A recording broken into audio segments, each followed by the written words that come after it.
ಓಂ ಶಾಂತಿ sister. ಇವತ್ತಿನ ಮುರುಳಿನಲ್ಲಿ ಬಾಬಾ ಪ್ರಶ್ನೆ ಉತ್ತರ ಹೇಳಿದ್ದಾರೆ. ಏನಂತಂದ್ರೆ ಪ್ರಶ್ನೆ ಏನಂದ್ರೆ, ಮನುಷ್ಯ ಇಸ್ ಭೂಲ್ ಭುಲಯ್ಯ ಕೆ ಖೇಲ್ ಮೇ ಸಬ್ಸೆ ಮುಖ್ಯ ಬಾತ್ ಕೌನ್ ಸಿ ಭೂಲ್ ಗಯೆ ಹೈ. ಬಾಬಾ ಉತ್ತರ ಹೇಳ್ತಾ ಇದಾರೆ ಅದಕ್ಕೆ. ಹಮಾರ ಗರ್ ಕಹಾ ಹೈ ಉಸ್ಕಾ ರಾಸ್ತಾ ಹಿ ಇಸ್ ಖೇಲ್ ಮೇ ಆಕರ್ ಭೂಲ್ ಗಯೆ ಹೈ. ರಾಸ್ತಾ ಅನ್ನೋದು ಏನು, ಅದ್ರ ಬಗ್ಗೆ ಸ್ವಲ್ಪ ಎಕ್ಸ್ಪ್ಲನೇಷನ್ ಕೊಡಿ. ಪತಾ है घर की पता ही नहीं है कि घर कब जाना है और कैसे जाना है ಅನ್ನೋದಕ್ಕೂ ಕೂಡ ಸ್ವಲ್ಪ ಎಕ್ಸ್ಪ್ಲನೇಷನ್ ಕೊಡಿ ಸಿಸ್ಟರ್. ವಾಸ್ತವದಲ್ಲಿ ನಾವು ಮನೆಯಿಂದ ಕೆಳಗೆ ಬಂದ್ವಿ, ಬೇರೆ ಲೋಕಕ್ಕೆ ಬಂದ್ಬಿಟ್ವಿ. ಈಗ ಒಂದೇ ಊರು ಅಂದರೆ, ಒಂದೇ ಊರು ಒಳಗಿದ್ವಿ ಅಂದರೆ, ಬೇರೆ ರೋಡ್ ತಪ್ಪು ಬಿಟ್ವಿ ಅಂದರೆ ಕೇಳ್ಬೋದು. ನಾವು ಬೇರೆ ದೇಶಕ್ಕೆ ಹೋಗ್ಬಿಟ್ರೆ, ನಮ್ಮ ದೇಶನೇ ಅಲ್ಲ ಬೇರೆ ದೇಶಕ್ಕೆ ಹೋಗ್ಬಿಟ್ರೆ ಎಷ್ಟು ರಸ್ತೆಗಳನ್ನು ತಿರುಗಿದ್ರು ನಮ್ಮ ದೇಶದಲ್ಲಿರೋ ಅಡ್ರೆಸ್ ನಮಗೆ ಸಿಗಲ್ಲ.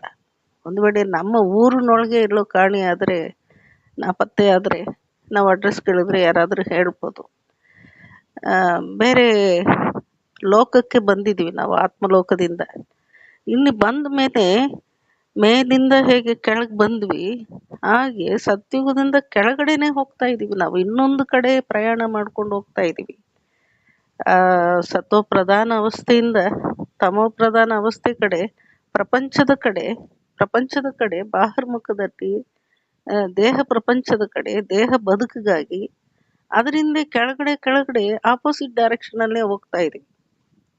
ಆದರೆ ಮನೆಗೆ ಹೋಗ್ಬೇಕಾದ್ರೆ ಸುಲ್ಟಾ ಹೋಗ್ಬೇಕು, ಕೆಳಗಡೆಯಿಂದ ಮೇಲೆ ಹೋಗ್ಬೇಕು. ಯಾಕಂದರೆ ಮೇಲಿಂದನೇ ಕೆಳಗೆ ಬಂದ್ವಿ. ನಾವಿಲ್ಲಿ ಕೆಳಗೆ ದೂರ ಹೋಗ್ತಾ ಇದ್ದೀವಿ. ಡೈರೆಕ್ಷನ್ನೇ ಆಪೋಸಿಟ್ ಆಗೋಯ್ತು. ಹಾಗಿರುವಾಗ ಮನೆಗೆ ಹೋಗೋ ರಸ್ತೆ ಹೇಗೆ ಸಿಗುತ್ತೆ?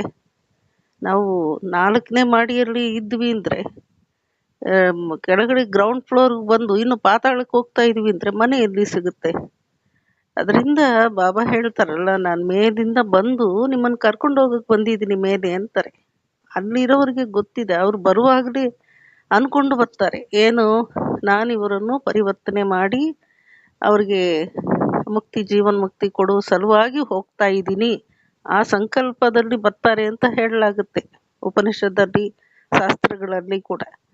ಆದರೆ ನಾವು ಬಂದಿರುವುದೆಲ್ಲ ಪ್ರಪಂಚ ಸುಖವನ್ನು ಅನುಭವಿಸೋಕ್ಕೆ ಬಂದ್ವಿ. ನಮ್ಗೆ ಯಾವ ಉದ್ದೇಶನೂ ಇಲ್ಲ. ಆದರೆ ಪರಮಾತ್ಮ ಒಂದು ಉದ್ದೇಶವಾಗಿ ಬರ್ತಾರೆ. ಅವರು ಕಾರಣವೇ ನಮ್ಮನ್ನು ಹಿಂತಿರುಗಿ ಕರ್ಕೊಂಡು ಹೋಗೋದಕ್ಕೆ. ನಾವು ಮನೆ ಬಿಟ್ಟು ಬಂದಾಗ ಮನೆಗೆ ಹೋಗ್ಬೇಕು ಅಂತ ಅಂದ್ಕೊಂಡು ಯಾರೂ ಬಂದಿಲ್ಲ.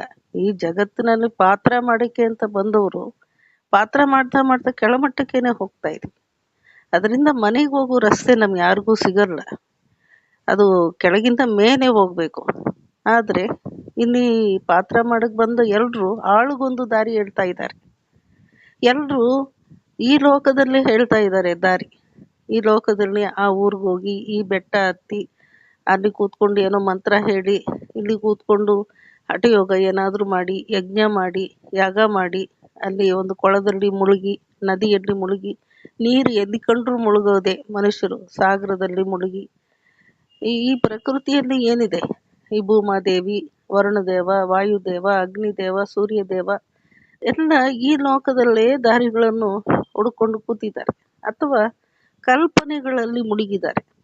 ಪರಮಾತ್ಮನೇ ತಾನು ಎಂದು ಕೆಲವರು, ಅದ್ವೈತಿ ಅಂತ ಹೇಳ್ಕೊಂಡು ತಾನೇ ಭಗವಂತ ಅಂತ ಕೆಲವರು, ಈ ಜಗತ್ತೇ ಭಗವಂತ ಸರ್ವವ್ಯಾಪಿ ಅಂತ ಕೆಲವರು, ಈ ವಸ್ತುಗಳು, ಈ ವೃಕ್ಷ, ಪ್ರಾಣಿ, ಪಕ್ಷಿ ಎಲ್ಲವೂ ಭಗವಂತ ಅಂತ, ಪತಿನೇ ದೇವರು, ತಾಯಿ ತಂದೆನೇ ಅನೇಕ ಮಾರ್ಗಗಳು ಈ ಜಗತ್ತಿನಲ್ಲಿ ಪಾತ್ರ ಮಾಡಕ್ಕೆ ಬಂದ ಎಲ್ಲರನ್ನು ಹಿಡ್ಕೊಂಡಿದ್ದಾರೆ. 33 ಕೋಟಿ ದೇವತೆಗಳನ್ನು ಹಿಡ್ಕೊಂಡ್ರು ಭಗವಂತ ಅಂತ. ಎಲ್ಲ ಈ ಲೋಕಕ್ಕೆ ಸಂಬಂಧಪಟ್ಟವರನ್ನೇ ಮುಳುಗೋಗಿದೆ ಎಲ್ಲರ ಬುದ್ಧಿ. ಅದರಿಂದ ಹೇಗೆ ಹೋಗಬೇಕು ಅನ್ನೋದು ಯಾರಿಗೂ ಗೊತ್ತಿಲ್ಲ. ಯಾಕಂದರೆ ಇಲ್ಲಿ ಹೇಳೋರು ಯಾರಿಲ್ಲ. ಬಂದವರೆಲ್ಲರೂ ಕೆಳಮಟ್ಟಕ್ಕೆ ಹೋಗ್ತಾ ಇದ್ದಾರೆ ಅಥವಾ ಡೈವರ್ಟ್ ಆಗಿ ಹೋಗ್ತಾ ಇದ್ದಾರೆ. 4 ಕಡೆ ಎಲ್ಲೆಲ್ಲೋ ಇರೋ ಜಾಗ ಬಿಟ್ಟು ಬೇರೆ ಜಾಗದಲ್ಲಿ ಹುಡುಕದ ಕತೆ ಆಯಿತು. ಕಳೆದೋಗಿರೋ ಜಾಗ ಎಲ್ಲಿ ಅನ್ನೋದು ಬಿಟ್ಟು ಹುಡುಕಕ್ಕೆ ಹೋದ ಜಾಗ ಬೇರೆ ಆಯಿತು. ಅದರಿಂದ ಯಾವ ಕಡೆ ಹೋಗಬೇಕು ಅನ್ನೋದು ಯಾರಿಗೂ ಗೊತ್ತಿಲ್ಲ. ಒಬ್ರಿಗೊಬ್ಬರು ಅನೇಕ ದಾರಿಗಳನ್ನು ತೋರಿಸೋದ್ರಿಂದ ಹೇಗೆ ಹೋಗುವುದು ಅನ್ನೋದು ಗೊತ್ತಿಲ್ಲ. ಯಾಕಂದರೆ ಅವರು ಹೋಗುವ ಕಡೆ ಎಲ್ಲ ಲಾಕ್ ಆಗ್ತಾ ಇದ್ದಾರೆ, ದಾರಿ ಇಲ್ಲ. ಯಾರು ತೋರಿಸಿದ ದಾರಿನೂ ಅಲ್ಲಿ ಒಂದು ಲಾಕ್ ಆಗ್ತಾ ಇದ್ದಾರೆ. ಅಲ್ಲಿ ನಮಗೆ ಸ್ವತಂತ್ರಕ್ಕಾಗಿ ಹೋರಾಡ್ತೀವಿ ಅಂದರೆ, ಬಿಡುಗಡೆ ಆಗೋಕ್ಕೆ ಹೋರಾಡ್ತೀವಿ ಅಂದರೆ ಸಿಕ್ಕಾಕೊಳ್ಳೋದೇ ಆಯ್ತು. ಅಲ್ಲಿಗೆ ಹೋಗಿ ಡೆಡ್ ಎಂಡ್ ಅಂತಾರಲ್ಲ, ಆ ಥರ ಡೆಡ್ ಎಂಡ್ಗೆ ಹೋಗಿ ಇನ್ನು ಮುಂದೆ ಹೇಗೆ ಹೋಗೋದು ಗೊತ್ತಿಲ್ಲ ಯಾರಿಗೂ ಕೂಡ.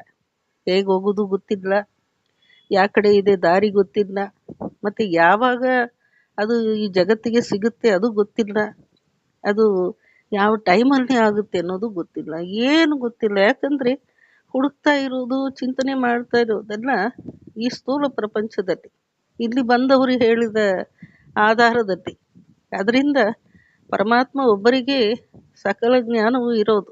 ಅವರು ಆ ಪರ್ಪಸ್ಗೆ ಬರ್ತಾರೆ, ಇಲ್ಲಿ ಪಾತ್ರ ಮಾಡುವ ಪರ್ಪಸ್ಗೆ ಬಂದಿಲ್ಲ. ಅವರು ಇವ್ರುಗಳನ್ನು ಬಿಡುಗಡೆ ಮಾಡಿ ಮನೆಗೆ ಕರ್ಕೊಂಡು ಹೋಗಬೇಕು, ಆ ಒಂದು ಪರ್ಪಸ್ಗೆ ಬರ್ತಾರೆ. ಅದರಿಂದ ಅವರು ಬರುವ ಟೈಮಲ್ಲೇ ಆ ಕಾರ್ಯ ನಡೀತದೆ. ಮತ್ತು ಮನುಷ್ಯರು ಹೇಳ್ತಾರೆ ಭಗವಂತನೇ ಬಂದು ಬಿಡಿಸ್ತಾರೆ. ಆ ಒಂದು ಮಾತು ಕೂಡ ಕೆಲವು ಧರ್ಮಗಳಲ್ಲಿ ಇದೆ. ಭಗವಂತನೇ ಬಂದು ಎಲ್ಲರನ್ನು ಬಿಡುಗಡೆ ಮಾಡಿ, ಲಿಬರೇಟ್ ಮಾಡಿ, ಗೈಡ್ ಆಗಿ ಬಂದು ಸ್ವರ್ಗಕ್ಕೆ ಕರ್ಕೊಂಡು ಹೋಗ್ತಾರೆ ಅಥವಾ ಸ್ವರ್ಗಕ್ಕೆ ಕಳಿಸ್ಕೊಡ್ತಾರೆ ಎಂದೆಲ್ಲ ಕೂಡ ಹೇಳಿದ್ದಾರೆ.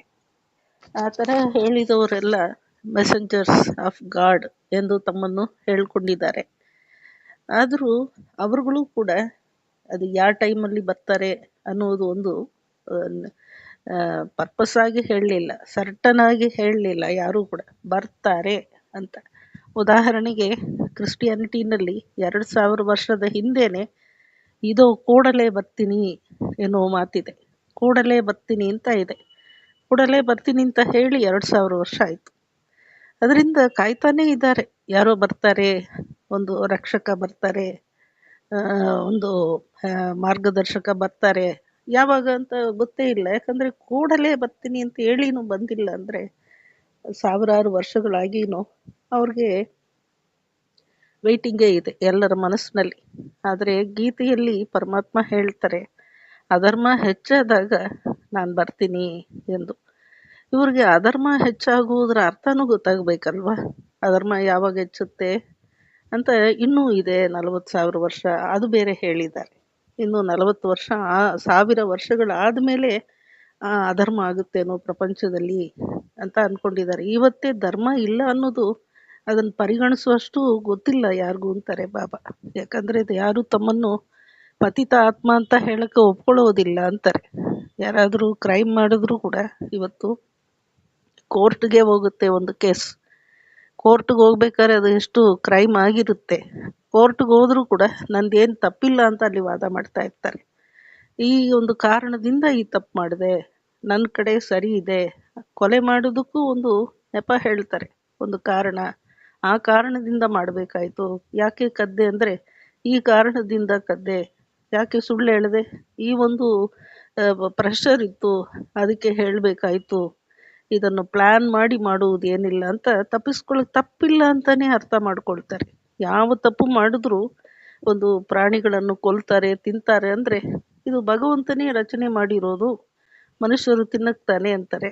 ವಿಕಾರದಲ್ಲಿ ಯಾಕೆ ಹೋಗ್ತೀರಾ ಅಂದರೆ ಅದು ಭಗವಂತನೇ ರಚನೆ ಮಾಡಿರೋದು, ಅದನ್ನು ನಾವಾಗಿ ಏನು ಕಲ್ತಿದ್ದೀವ, ಪರಂಪರೆಯಾಗಿ ಬರ್ತಾ ಇದೆ. ಆಗ ಯಾವುದು ಮನುಷ್ಯನಿಗೆ ತಪ್ಪು ಅನ್ನೋದೇ ಅರ್ಥ ಆಗ್ತಾ ಇಲ್ಲ, ಅಧರ್ಮ ಅನ್ನೋದು ಅರ್ಥ ಆಗ್ತಾ ಇಲ್ಲ.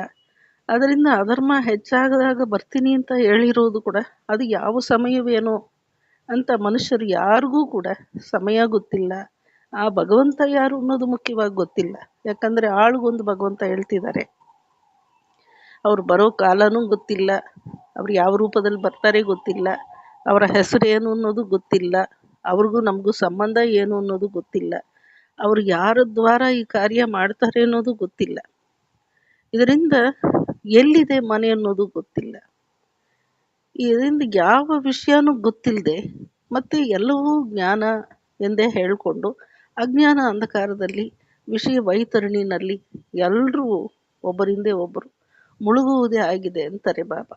ಅದರಿಂದ ನಾನೇ ಬರಬೇಕಾಗುತ್ತೆ, ಸಕಲ ಜ್ಞಾನವನ್ನು ಕೊಟ್ಟು ಆ ಜ್ಞಾನವನ್ನು ಗ್ರಹಿಸ್ಕೊಳ್ಳುವಂಥ ಪಾಲನೆಯೂ ಮಾಡಿ ಅವ್ರಿಗೆ ಶಕ್ತಿಯೂ ತುಂಬಿ ಆ ಪವಿತ್ರತೆಯನ್ನು ಅವ್ರಿಗೆ ಇಮರ್ಜ್ ಮಾಡಿ ಮನೆಯನ್ನು ನೆನಪು ಮಾಡಿಸಿ ಅವರವರ ನಿಜ ರೂಪವನ್ನು ನೆನಪು ಕೊಟ್ಟು ತನಗೂ ಈ ಆತ್ಮರಿಗಿರುವ ಸಂಬಂಧವನ್ನು ಅವರಿಗೆ ತಿಳಿಸಿ ಸಕಲವನ್ನು ಅವರ ಬುದ್ಧಿಯಲ್ಲಿ ತುಂಬಿ ಅವರೇ ಬಿಡುಗಡೆಯಾಗಿ ಬರೋ ಹಾಗೆ ಮಾಡಿ, ವಿಕರ್ಮಗಳಿಂದ ಅವ್ರನ್ನು ಪಾರು ಮಾಡಿ, ಮತ್ತು ಅವರ ಸ್ವಧರ್ಮಗಳನ್ನೆಲ್ಲ ಜಾಗೃತ ಮಾಡಿಕೊಟ್ಟು, ಎಲ್ಲರ ಒಂದು ಪತಿತತನದಿಂದ ಅವ್ರನ್ನು ಪಾವನ ಮಾಡಿ, ಈ ಪ್ರಕೃತಿಯ ಆಕರ್ಷಣೆಗಳಿಂದ ದೂರ ಮಾಡಿ ಮತ್ತೆ ಬಾಬಾ ಕರ್ಕೊಂಡು ಹೋಗುವುದು. ಅದಕ್ಕೆ ಹೇಳ್ತಾರೆ, ಎಲ್ಲ ಭಗವಂತನಿಗೆ ಗೊತ್ತಿದೆ, ನಮಗೇನು ಗೊತ್ತಿಲ್ಲ ಅಂತ ಫೈನಲ್ ಆಗಿ ಒಂದು ಮಾತು ಹೇಳ್ಬಿಡ್ತಾರೆ ಮನುಷ್ಯರು. ಅದರಿಂದ ಭಗವಂತನಿಗೆ ಗೊತ್ತಿರೋದು ಅದು, ಅದರಿಂದ ಮನುಷ್ಯರಿಗೆ ಗೊತ್ತಿಲ್ಲ ಅಂತಲೂ ಹೇಳ್ತಾರೆ. ಓಂ ಶಾಂತಿ.